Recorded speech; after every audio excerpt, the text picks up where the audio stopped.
In December 2017, a mysterious package appeared to my door. With everyday paranoia, I expected it to be a bomb, so I had to haste, since in my case, deliveries are more prone to explode if left unattended rather than when opened. I proceeded with unpacking the delivery, and oh dear, that ended up being harder to open than usual. Finally, the box unraveled an IBM Thinkpad model 310E. This unit is from late 1990s, and during those years, computers kept getting old by their tech really fast. That felt like testing this, and oh dear, this actually starts on. It still has a battery. That is very surprising to me, to be honest. And so if you bought something like this in 1997, the next year 1998 model of comparable price might have twice amount of memory and processor cycles than your precious top-notch towing ThinkPad of last year, and the newest software would run accordingly. Since laptops are not known by their upgrading capabilities, those awesome computers had a fairly short lifespan on the markets. Sounds sort of similar to today's sad smartphone business, although that is a topic for another day. To be fair, this specific ThinkPad model was not a high-end model, but more like a consumer-oriented model with half the price of the most expensive ones. On the other hand, a desktop with comparable specs would have been half of that, so we are still talking about something that was not really affordable by everyone. Anyway, one of the first things to do with an old computer is to check CMOS battery and replace it when needed. For a laptop, it is not necessarily a trivial task. In the user manual, it is told simply to take the laptop to a professional maintenance for that operation. However, in the service manual, it is actually shown how to gain access to the battery. That practically requires disassembling the whole laptop. For disassembly, they are kidding, right? Madam, you must understand. We are talking about IBM. They are never kidding about anything. Well, better start working then. I decided to give this unit a nickname Ebola due to the letter E in its model combined with its pestilent fashion of design and later functioning. I have to admit that the disassembly was fairly worksome, so I was lucky to find all those manuals. In addition, I took multiple photos during the work process for making reassembly easier. One old tiny screw also was stuck and cracked down, so I had to use additional violent ways to get through.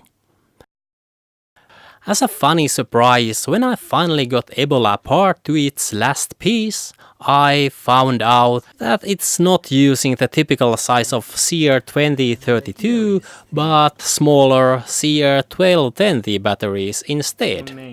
This is not mentioned in the manuals either, and since it was late night when I had finished my disassembly, I had to go and buy the new battery another day. What a start. Eventually, however, I'll get the computer back together with a working battery. After replacing the battery, I was prompted for a password. Amusing. Fortunately, it can be reset just by a hop of a jumper. When I now start the computer, it starts fine. Until darkness from behind the moon engulfs the screen. Conclusion. The hard drive is either broken or unformatted. Normally when you try to boot on a drive with no operating system, you'll get an error notification. Now I don't know if you hear it, but the disk drive seems to have broken just now.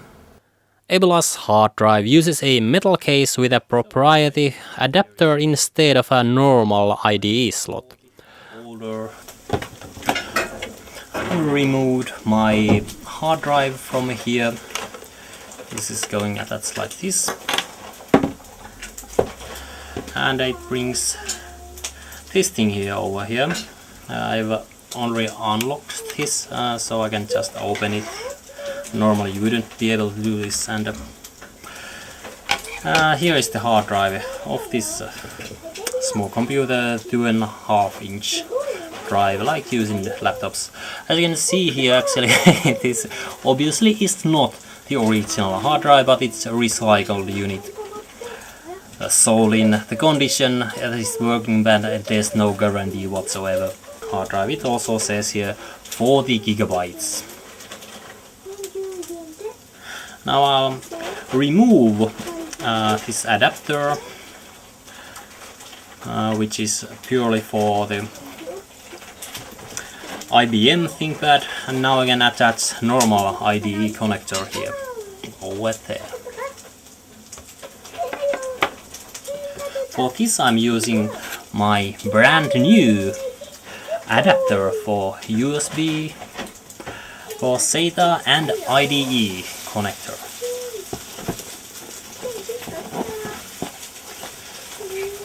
We can find here a nicely packaged device, and if I'll open it more,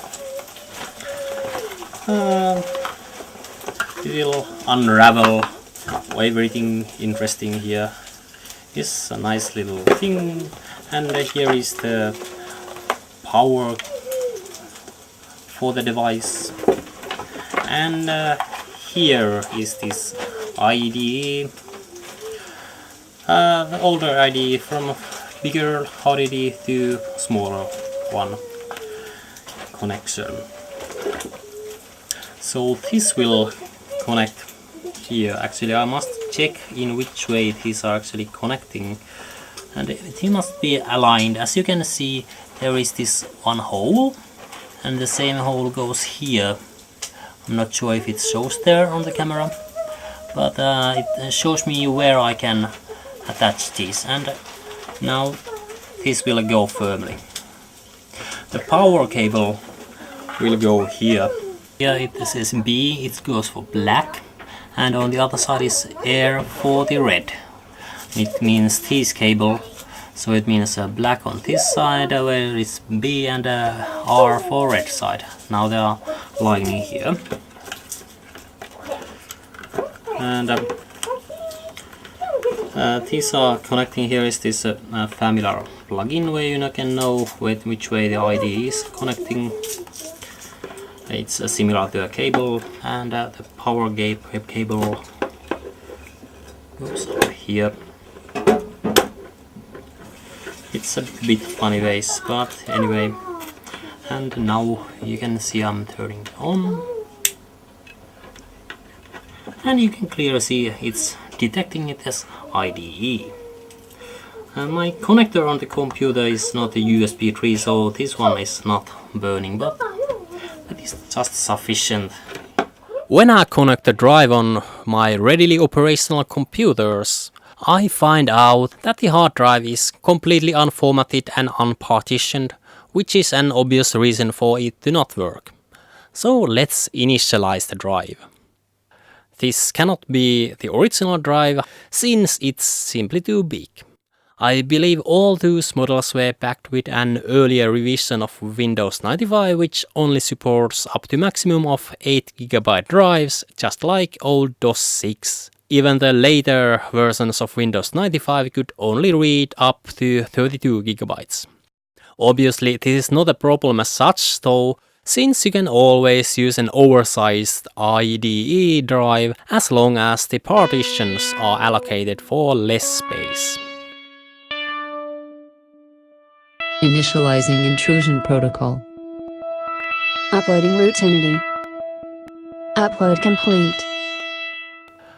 At this point, after I have already done it once, I'll get this great idea of doing this again with F-Disk, largely just for nostalgic reasons to get the feel how it would have been done in the past.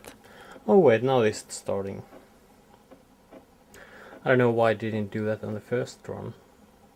So I'll boot Ebola with a floppy and run F-Disk.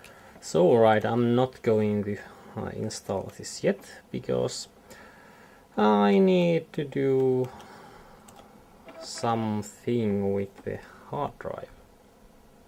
It is a lot slower than on a modern computer.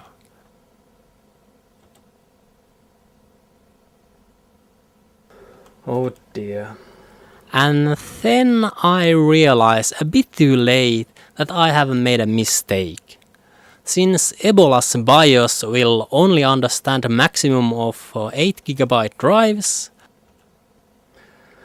As you can see here, I don't know if it shows on the video, but this and obviously only detects 8 megabytes, I mean 8 gigabytes, 8000 megabytes. So yeah, and it was already partitioned. The F-Disk will neither do the drive repartitioning properly. The drive is now usable on Ebola but shows messed up on another computer. I'll just better do it all over again. Eventually I'll have a hard drive which functions seemingly normal and I can install DOS. The only way to access Ebola at the moment is using floppies, so I'll need to get a copy of DOS installation on disks and hit it run. It takes a while and is sort of a meditative process, at least if not done all too often. And now I'll end up doing it several times in the end. Obviously things are not meant to work as they should with something called Ebola. I think the hard drive has issues with reading the disks. The disk drive. Old disk drive should have been cleaned, which I forgot to do during disassembly, and I also don't have any cleaning disk available. Once again, installing DOS. But nevertheless, I'll get some occasional read errors due probably dirt in heads, but after some blows and retries it eventually crawls to the result. And the result is something I'd hoped to get when I booted the computer for the very first time after changing battery. Operating system not found. I wonder what went wrong.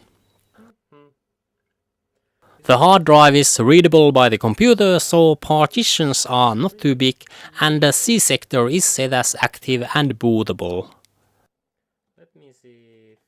I was given a clue about a video from Phil's computer lab with a suggestion that I might need to adjust cycles and other values manually. But soon I conclude this is just leading me astray and that the problem is elsewhere. Even while I'm not sure then why this is the case, that I cannot make the DOS installation boot properly by doing the installation directly on the laptop, I know how I can make it work nevertheless. Alright, so the next thing is what I'm going to try is use my Millennium compact computer over here to connect Thinkpad hard drive and see if I can install the MS-DOS here, or otherwise test how this works here. And obviously I'll need to use some adapter system and it needs some powering, etc, etc. I've never done this before, so it might work or then it might not work, but we'll find out soon.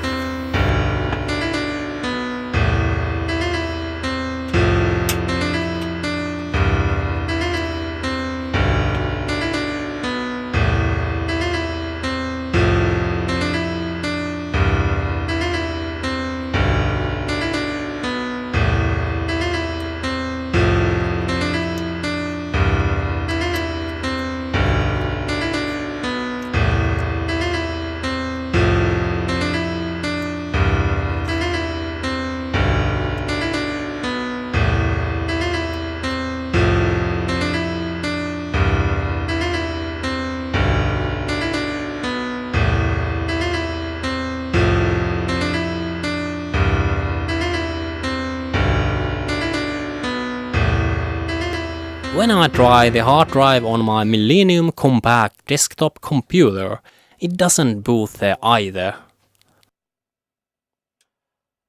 Apparently it does not power up.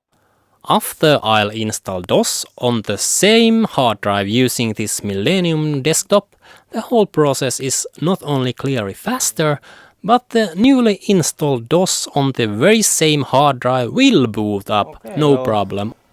It does read it.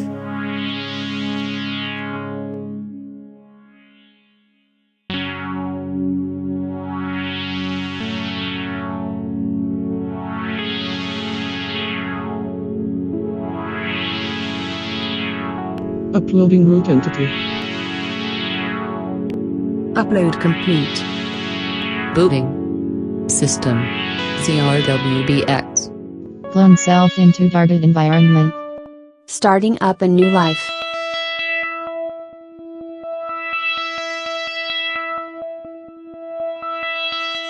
Then all of a sudden I'm just perplexed.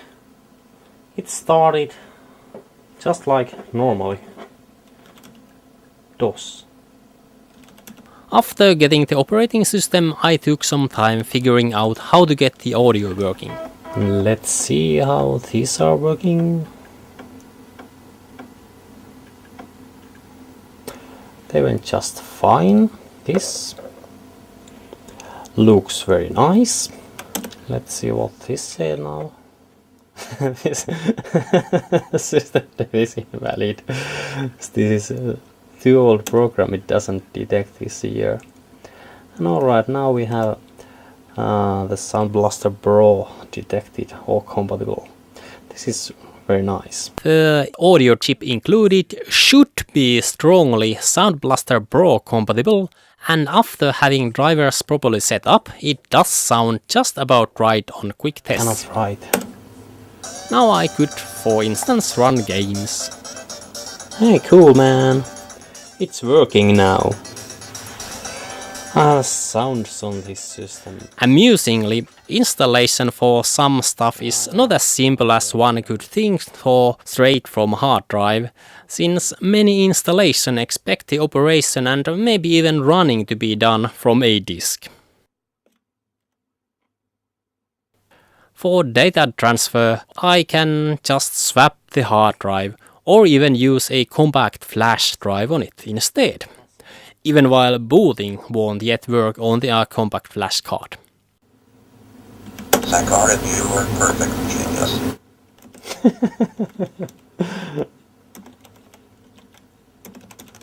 You were lovely. Summa summarum, there are limitations with this machine, and there also surely is room for upgrading another day. Nevertheless, it already works basically as expected, and therefore I'm content with the results on cure for Ebola. I might continue research on this subject later, but for now I'll just put the case on aside on hold. Thank you for watching and hope you have enjoyed.